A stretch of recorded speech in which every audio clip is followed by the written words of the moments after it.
Hello friends, my name is Aaliyah of Cozy Crochet Co, where I show you how to crochet the cozy way. And in today's video, I'm going to be teaching you how to price out your crochet projects or your crochet makes. Whether somebody commissioned you to make something for them or you're a vendor at a market, I'm going to be teaching you some of the best practices to price your crocheted items. So if you like crochet and yarn content, make sure you subscribe to my channel. Also like this video and comment down below what are some questions that you have when it comes to crocheted makes. I would love to help you down in the comments.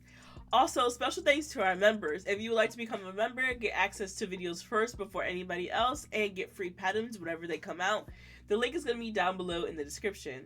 Don't forget to follow me on Instagram at cozycrochet.co, where I share with you all of my makes and anything else that I'm working on. Alright guys, let's get into it. The reason why I'm doing this video is because I had a lot of people asking how can they price their crochet items reasonably so then they can actually live off of crocheting, which I think is a dream come true. If anybody can live off of their art, I'm rooting for you, girly. I'm going to be talking about two different methods that you can use to price your crochet items.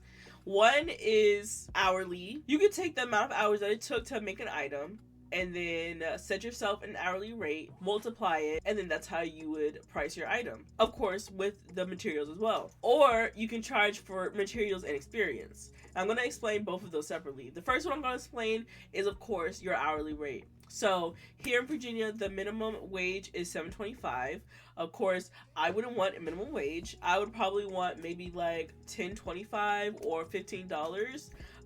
You can even do, literally you can do whatever you want. You can even do $20 if you feel like that's worth it, right? We're gonna use this hat as an example. This is my Alaskan cruise beanie hat, and it took me about 2 hours to make.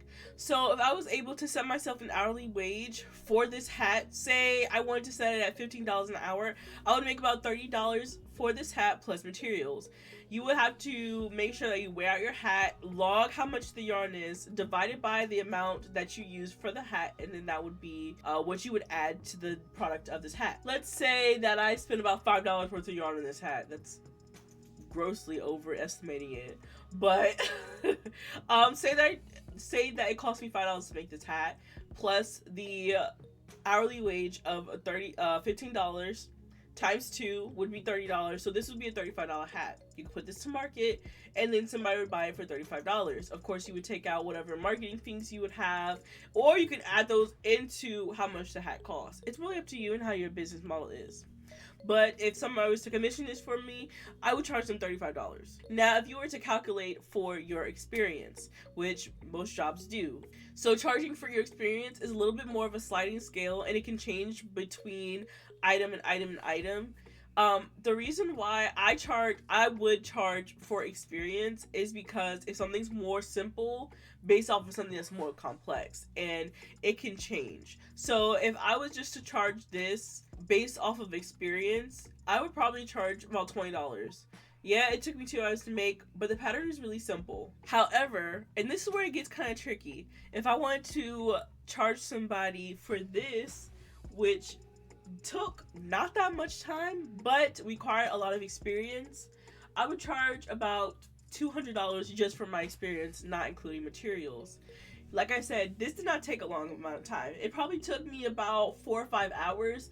However, because I have experience in Tunisian crochet and how to merge these colors, color placement, and just the complexities of it, I would charge about $200 for this alone, and then charge for materials on top of that. So I probably charge about $250 for this shawl alone.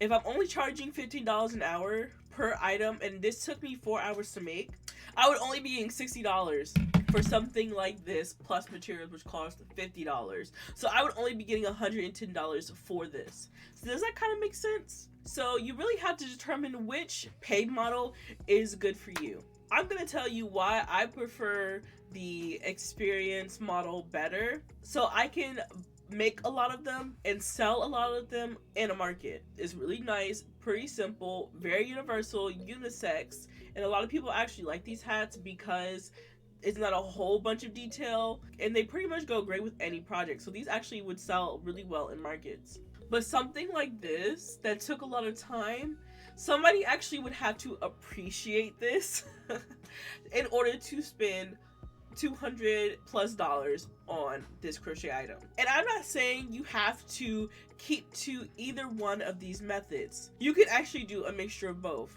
If you wanted to charge $30 for your hat using the hourly rate, and then you want to charge experience rate for something like this, go ahead. The more the merrier.